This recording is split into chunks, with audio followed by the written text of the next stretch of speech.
কেউ কালো জাদুগ্রস্ত হয়েছে এমন যদি জানতে পারে তাহলে তার করণীয় কি?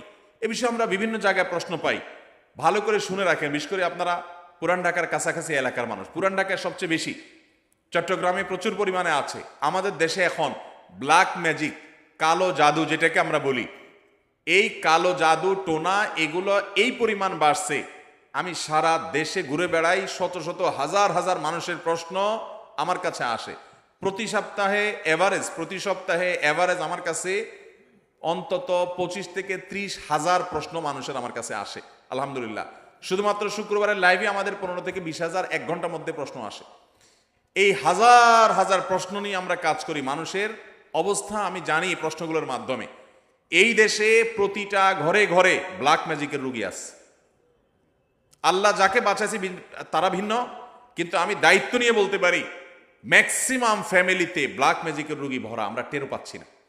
ছোট পোলাপান, অস্বাভাবিক চিল্লাচিল্লি, অস্বাভাবিক দুষ্টামি, ওই দুষ্ট জিনের উপদ্রব অথবা ব্ল্যাক ম্যাজিক। অসুস্থ, কোনোভাবে ভালো হচ্ছেন না, বহু ট্রিটমেন্ট করছেন, চেক আপ করেছেন, ডায়াগনোসিস হচ্ছে না। সবসময় নিশ্চিত না, কিন্তু অনেক ক্ষেত্রেই এগুলা ব্ল্যাক ম্যাজিকের রুগী হওয়ার সম্ভাবনা। আপনারা দেখবেন ফেসবুকে ইদানিং এই উৎপাত বেশি বাড়ছে। বিভিন্ন পোস্টের কমেন্টে দেখবেন পোস্টার দিয়া প্রচার করে তান্ত্রিক অমুক কামরূপ কামাখ্যা থেকে প্রশিক্ষণ প্রাপ্ত। দেখছেন নি? এগুলো হলো শয়তানের খালাতো ভাই, সাক্ষাৎ খালাতো ভাই। এবং আপনার বিভিন্ন ঢাকা শহরের পিলারে পিলারে দেখবেন এই তান্ত্রিক অমুক, ভাগ্য বদলায় দেয়, এটা করে সেটা করে, এসব শয়তানি অ্যাডভার্টাইজ দেখছেন না? দেখেন নাই?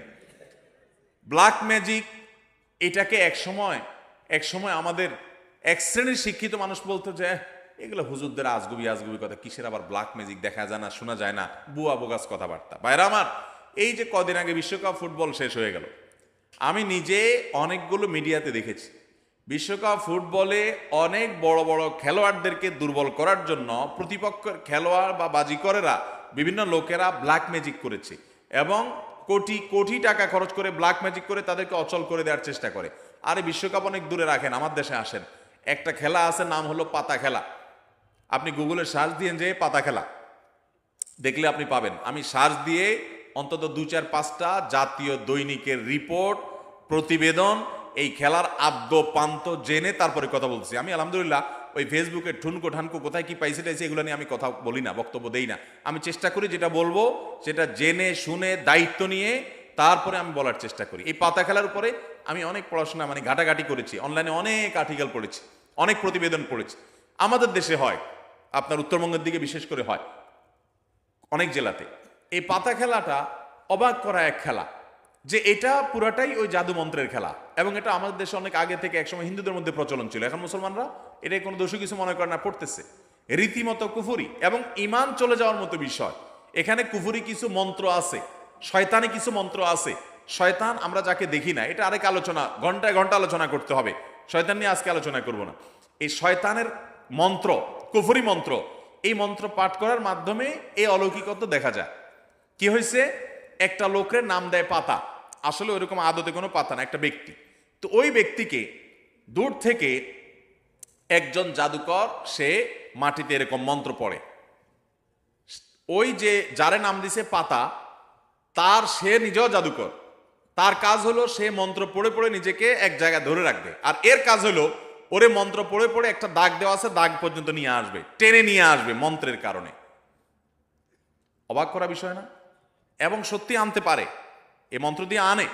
তো আনলে এই জাদুকর জিতে যায়, আর যদি টিকে যায় তাহলে সে জিতে যায়। এই পাতা খেলা বাংলাদেশে অনেক এলাকাতে বেশ বহুল প্রচলিত, হাজার হাজার মানুষ উপভোগ করে।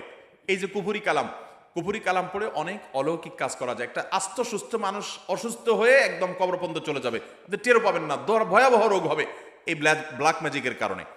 কালো জাদু, এটা যে বললাম খেলোয়াড়দেরকে পর্যন্ত করা হয়। এটা আমাদের দেশে ঘরে ঘরে। আপনি বাঁচতে চান, নাম্বার 1, আপনার ঘরকে কোরআন দিয়ে আলোকিত করতে হবে। ভাইরা আমার, আমি বিভিন্ন সময় বলার চেষ্টা করি, আপনি ইমানদার হিসেবে, মুসলমান হিসেবে আপনার মধ্যে শয়তান মাঝে মধ্যে সন্দেহ ঢুকায় যে ইসলাম আসলে সত্য কিনা, না হুজুররা এসব বকওয়াস কথা বলে টলে।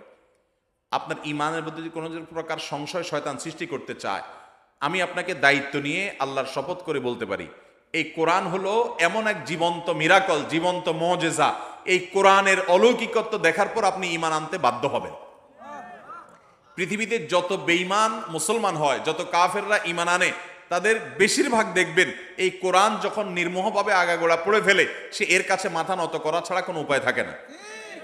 ওমর রাদিয়াল্লাহু তাআলা আনহুর মতো জাদ্রেল মানুষ যাচ্ছিলেন নবী করিম সাল্লাল্লাহু আলাইহি সাল্লামকে হত্যা করার জন্য, বোনের বাসায় যায় দেখে বোন তেলাওয়াত করতেছে, আওয়াজ শুধু শুনছে তেলাওয়াত, শুনেই পাগল হয়ে গেছে। আরে এ তো সাধারণ কোনো কথা না, আকৃষ্ট হয়ে গেছেন। তরবারি হাতে নিয়ে নবী সাল্লাল্লাহু আলাইহি ওয়াসাল্লামের দরবারে চলে গেছেন। সাহাবীরা তো ঠেকাইতে আছে, নবী সাল্লাল্লাহু আলাইহি ওয়াসাল্লাম তো জানেন ওহী পাঠাইছে আল্লাহ তাআলা, বলে আসতে দাও, ঠেকাইও না। গেছে হত্যা করার জন্য, ঈমান নিয়ে ফিরে চলে আসছে কোরআনের কারণে। মুসলমানদের বাসা বাড়িতে আজকাল কোরআন তেলাওয়াত হয় না। আপনার বাসা বাড়িতে কোরআন তেলাওয়াত চালু করেন, আওয়াজ দিয়ে উচ্চস্বরে, মনে মনে না, আওয়াজ দিয়ে কোরআন তেলাওয়াত চালু করেন, কোরআন পড়েন এবং অডিও চালায় রাখেন।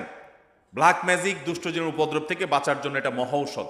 বিশেষ করে একটা সূরা, সূরা বাকারা জোরে জোরে নিজেরা তেলাওয়াত করেন। তেলাওয়াত করতে পারেন না তো অডিও চালায় রাখেন। সূরা বাকারার তেলাওয়াত যত বেশি ভাষায় চালু করে রাখবেন, নবী সাল্লাল্লাহু আলাইহি ওয়াসাল্লাম হাদিসে বলা আছে দুষ্টজিন এবং শয়তান ভাষায় প্রভাব ফেলতে পারবে না। এক। দ্বিতীয় আমল, তাহলে কোরআন বেশি বেশি পড়বেন, বিশেষ করে সূরা বাকারা। দ্বিতীয় আমল হলো সকাল সন্ধ্যার দোয়া এবং জিকির, এগুলা নিয়মিত পড়বেন, এগুলা রক্ষা কবচের মতো কাজ দেয়। তৃতীয় আমল হলো ঘরের মধ্যে কোনো হারাম জিনিস রাখবেন না, ছবি টবি এটা সেটা রাখবেন না, এবং গুনাহমুক্ত রাখবেন বা ঘরকে। 4 নম্বর আমল হলো যতবার বাসায় ঢুকবেন বিসমিল্লাহ পড়ে ঢুকবেন, বের হওয়ার সময় বিসমিল্লাহ পড়ে বের হবেন। টয়লেটের দরজাগুলো বন্ধ রাখবেন, ঢুকতে বিসমিল্লাহ পড়ে ঢুকবেন, এই দোয়া পড়ে ঢুকবেন, বের হওয়ার সময় দোয়া পড়ে বের হবেন। খাওয়ার সময় বিসমিল্লাহ পড়ে খাবেন, প্রত্যেকটা কাজে বিসমিল্লাহ করবেন, শয়তান অংশগ্রহণ করতে পারবে না ইনশাআল্লাহ। আর বিশেষভাবে 3 কুল সকাল সন্ধ্যায়, কুল হুয়াল্লাহ, কুল আযুল ফালাক, কুল রাব্বিন নাস, 3 বার সকাল সন্ধ্যার আমলের মধ্যে এটা চলে আসছে। আলাদা করে এটা রাতে, সকাল সন্ধ্যায় বিভিন্ন সময় পড়বেন ইনশাআল্লাহ। বিদিন আল্লাহ তাআলা এই দুষ্টজিন এবং ব্ল্যাক ম্যাজিক থেকে বেঁচে থাকার তৌফিক দান করবেন। এরপরে প্রশ্ন হলো, আসুন্নাহ ফাউন্ডেশনের দেওয়া অফিস আসিফ হুজুরকে দিয়ে রুকিয়া করা হয়েছে, আপনি কি রুকিয়া করেন? না ভাই, আমি রুকিয়া করি না। তবে আমরা অনেক রাকিকে চিনি ব্যক্তিগতভাবে, কেউ চাইলে বলি ভাই অমুকের কাছে যান, বিভিন্ন রাকিরা আছে, আপনারা অনলাইনে খুঁজতে পারেন। বিভিন্ন এলাকায় অসুখ বিসুখ যাতে কম হয়, বার্ষিক সিন্নি, খোদাই সিন্নি, মহরমের সিন্নি নামে বিভিন্ন সিন্নি করা হয়, এগুলো করা কতটুকু বৈধ? অসুখ বিসুখ হলে আল্লাহর কাছে তওবা ইস্তেগফার করবেন, দোয়া পড়বেন এবং ডাক্তারের কাছে যাবেন। অসুখ বিসুখের জন্য দান সাদাকা করবেন।